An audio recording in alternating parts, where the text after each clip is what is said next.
There is something you've been feeling for a while, a silent discomfort, a knot in your chest, a tiredness that isn't related to your body. And no, it's not stress, it's not anxiety, it's something else. It's the result of having allowed too much, of having bowed your head so many times that you no longer remember what it was like to hold it high. And the worst part, you think it's normal. Many believe that interactions with others are just physical and pleasurable experiences. But what few understand is that every encounter involves a deep, energetic exchange. When you connect with several people without awareness, you're exposing yourself to emotional burdens, traumas, and spiritual influences that do not belong to you. This can affect your inner balance, confuse your mind, and even block your ability to genuinely connect with someone in the future. Over time, this constant exposure can generate a void, a feeling of internal fragmentation that you cannot explain. Have you ever felt the strange sensation that something wasn't right, but you couldn't explain what? As if your decisions weren't entirely yours? As if you were being guided by an invisible force? Perhaps you've done favors you didn't want to, yielded in arguments where you were right, or trusted people who later revealed a different face. If this has already happened to you, and I know it has, then this is for you. Because the brutal truth is that you are manipulated every day by people close to you, by the media, by leaders, by those who know how to operate the secret mechanisms of the human mind. And the worst part, you don't even realize it.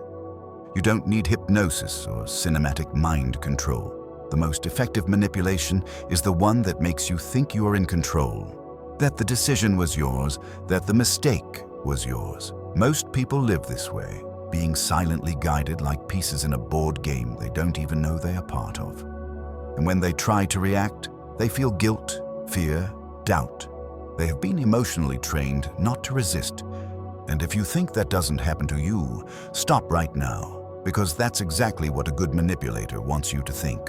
The silent mechanisms of manipulation. Manipulation, in its essence, is a subtle exchange of power, a complex dance in which one individual, the manipulator, seeks to influence the behavior, emotions, and decisions of another, the victim, to gain advantage, control, or satisfaction of their own interests. It is a process that occurs on various levels, from the most intimate interpersonal relationships to the broader social and political spheres. And as Machiavelli well observed, the human being is governed by interests and emotions.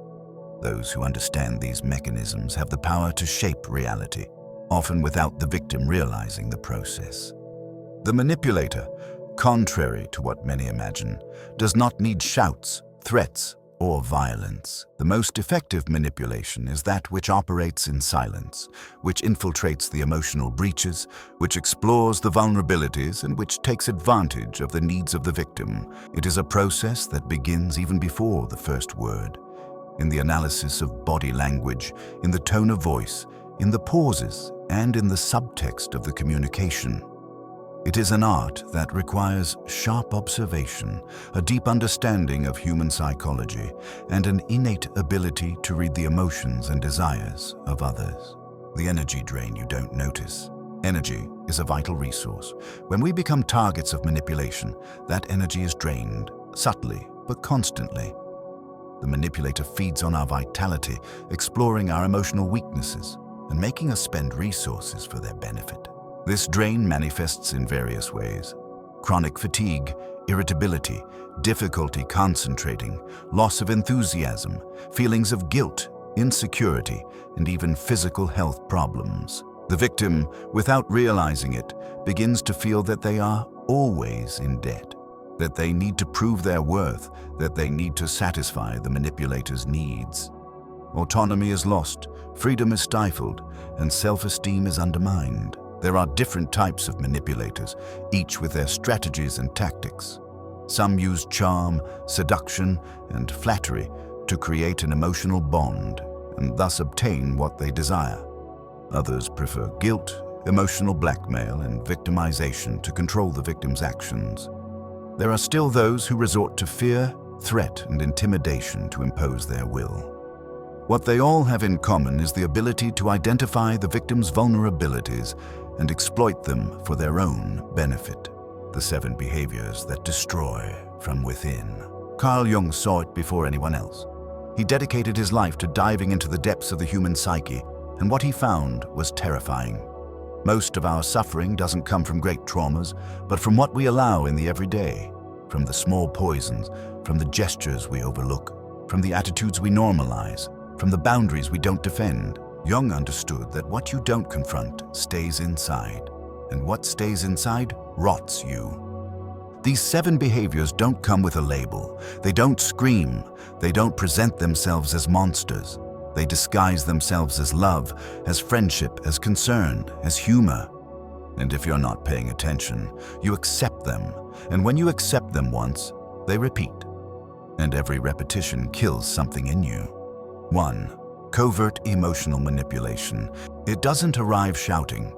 It doesn't arrive with chains. It arrives with tenderness, with phrases disguised as concern. I'm saying this for your own good. If you really loved me, you would do this. I don't understand why it affects you so much. And then you start to doubt. First, you doubt the situation, then your perception. In the end, you doubt yourself. Because the master manipulator doesn't need to impose themselves. They just need you to start questioning yourself. This isn't love. This isn't friendship. It's control disguised as affection. And the worst part is that it often comes from people you love. And that makes it more poisonous because you confuse loyalty with resignation. Jung explained it with chilling bluntness. People will do whatever it takes, however absurd it may seem, to avoid facing their own soul. And what better way to avoid it than by shaping yours? 2. Humiliation disguised as humor. When control is no longer enough, the next step comes. More hurtful, more public, more twisted. Humiliation disguised as humor. It's not a direct insult. It's a comment thrown into the air, a mockery with a smile, a phrase said as a joke but with a blade that cuts. And everyone laughs, except you. But you also force yourself to laugh because you know that if you don't, you'll be pointed out as the bitter one, the one who can't fit in, the one who has no sense of humor. The trap is set. If you get upset, the problem is you. If you stay quiet, you allow it to continue. And meanwhile, every joke drives another splinter into your self-esteem. Jung knew that the unconscious doesn't distinguish between play and reality, that what is repeated gets embedded. That's why mockery, although it seems harmless, is a form of symbolic violence, a way of putting you below, of reducing you, of marking you as the weak one in the group. 3. Gaslighting. The distortion of your reality. When someone feels they can laugh at you with no consequences, the next thing they do is something more subtle, more psychological, and much more corrosive. They start sowing doubt about your own perception. That never happened. You're exaggerating. You always make a drama. The worst part of gaslighting isn't what they say to you. It's what starts to happen inside of you. Because the mind, for survival, starts to adapt to the other's lie. Jung spoke of this as internal betrayal, the exact moment when you start to distrust yourself. And when you doubt what you feel, what you remember, what you intuit, you're lost. You become a prisoner of someone else's mind, a mind that manipulates yours and does it without you realizing it. 4th, systematic emotional invalidation. When they manage to install that confusion in you, when you no longer know what's real, they do something even more perverse. They start using your vulnerability against you. You tell them something that hurts you, and they discard it. You explain how you feel, and they ridicule it. You're always on about the same thing. It's not that big a deal. You're just complicating things. Every time someone invalidates your inner world, what they're really saying, deep down, is that your emotions are inconvenient, annoying, exaggerated. That you should feel less, be quieter. And then you learn to swallow everything, to not express, to not bother. You become a mutilated version of yourself, someone who lives so others won't feel uncomfortable. Jung said that when we repress our emotions, they don't disappear, they rot, and they manifest later as anxiety, insomnia, uncontrolled anger, or nameless sadness. They don't disappear, they transform. And when they do, they pull you further away from who you once were. 5. Silent contempt. Once you've been manipulated, ridiculed, confused, and invalidated, the coldest blow comes, the most calculated, the most devastating, silent contempt. That gesture, that glance, that intentional absence, the lack of response, the surgical precision of ignoring you. They don't shout at you, they don't insult you, they simply erase you. But you're there, existing, screaming inside, knowing they're punishing you with their silence, that every minute that passes without a word from them is another wound in your need for connection. And this is where many break, because contempt doesn't need explanation. It just drags you. It makes you feel invisible, irrelevant, as if your existence depends on a response that never comes. 6. Normalization of sacrifice as virtue. What follows is not just an aggression against you. It's an infection that, if you don't detect it in time, will seep into your hands, your decisions, your way of looking at the world. The normalization of sacrifice as a virtue is probably the most applauded, the most disguised, the most socially celebrated behavior. You've been taught since childhood that giving in is loving, that putting others first is noble, that self-sacrifice is a sign of maturity. And so, little by little, you learn to disappear, to put yourself last in your own life. But there's a truth that hurts more than any rejection. Not everything you do for love is healthy. Not everything you tolerate in the name of peace is peaceful. Sometimes what you call sacrifice is submission. It's fear. It's the habit of not existing fully. Jung understood this perfectly. He spoke of the self as the real center of the psyche, and everything that takes you away from that center. Everything that nullifies your true impulses, your desires, your boundaries, fragments you. It divides you.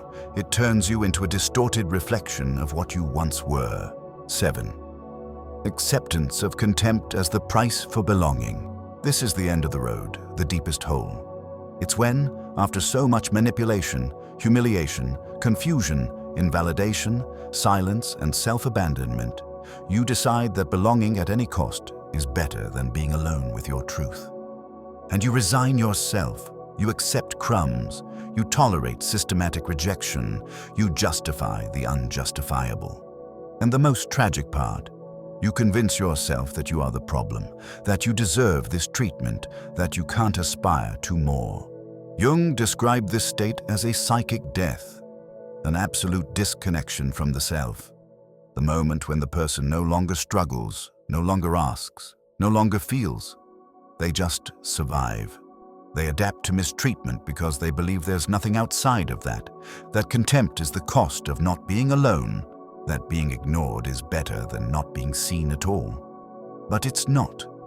Nothing is worth betraying yourself every day. Protecting your energy, the daily practice. In this fast-paced and often chaotic world in which we live, energy becomes an invaluable resource. Just as we protect our bodies from external aggressions, we must also protect our energetic field, sealing it every day to prevent leakage and contamination.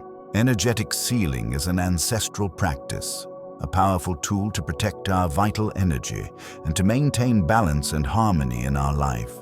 Imagine a house that closes its doors and windows to protect itself from the elements. Similarly, energetic sealing creates a protective barrier around our energetic field, preventing the entry of negative energies and preventing the escape of our own energy. The practice of energetic sealing involves performing a series of exercises and visualizations that allow us to strengthen our aura, protect our energetic field, and connect with our own inner strength. It's like putting on an invisible armor that protects us from external aggressions and allows us to keep our vital energy intact. Energetic sealing can be done at any time of the day, but it is especially recommended to do it in the morning upon waking and at night before sleeping.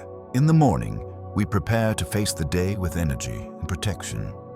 And at night, we release the accumulated energies and ensure we rest in a safe and protected environment. The power of saying no without guilt. In a world where compliance is often valued and where social pressure pushes us to say yes to everything, the simple act of saying no can be a revolutionary act. No is a powerful word, a shield that protects us from overload, from the expectations of others, and from manipulation. Saying no is a way to set boundaries, to assert our autonomy, and to prioritize our own needs. In a world saturated with information, responsibilities, and commitments, no is an essential tool for protecting our energy and our time. It allows us to reject requests that overload us, that divert us from our goals, and that prevent us from concentrating on what really matters. Saying no to a project we are not interested in, to an invitation we don't feel like accepting, or to a person who drains our energy is not an act of selfishness, but a form of self-care, of prioritizing our emotional well-being, and of preserving our mental health.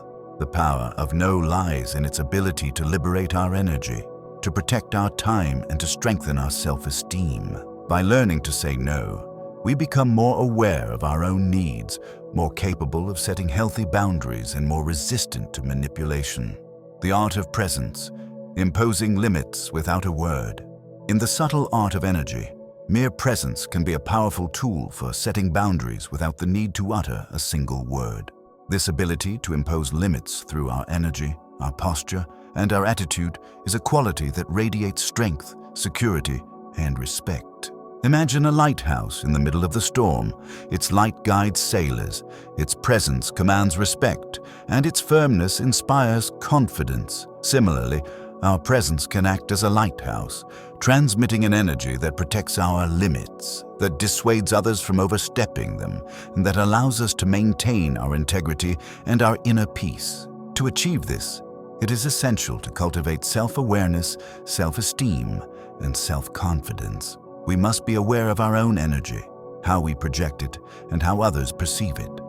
We must love ourselves, accept ourselves, and value ourselves, recognizing our own value and our own dignity. Our posture, our body language, and our facial expressions can convey powerful messages without the need for words.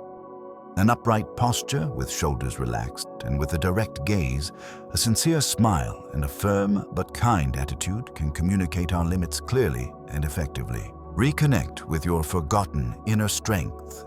In the maelstrom of modern life, we often lose contact with our inner strength, with that inexhaustible source of energy, wisdom, and resilience that resides within us. Reconnecting with this forgotten strength is essential to protect our energy, to overcome challenges, and to live a full and meaningful life. It is like rediscovering an invaluable treasure, an ancestral power that belongs to us by right. Imagine a tree whose deep roots extend below the surface, nourishing it and giving it the strength to withstand storms. Similarly, our inner strength is that deep root that nourishes us, that sustains us, and that gives us the ability to overcome any obstacle. To reconnect with our inner strength, it is essential to take the time for introspection, for reflection, and for connection with our own essence. We must learn to listen to our inner voice, to recognize our own needs, and to honor our own desires. Meditation, the practice of mindfulness, contact with nature, and other activities that connect us with our inner self can be of great help. We must practice self-compassion, self-acceptance, and forgiveness. We must learn to forgive ourselves for our mistakes, to love ourselves as we are, and to accept ourselves with our lights and our shadows. The final awakening. If this has stirred even a single fiber within you, I want you to do something, not for me, for you. Remember this phrase: what you tolerate buries you. Write it. Scream it in the form of words. Vow that you will no longer swallow more poison with a smile, that you will no longer negotiate your peace to buy cheap affection.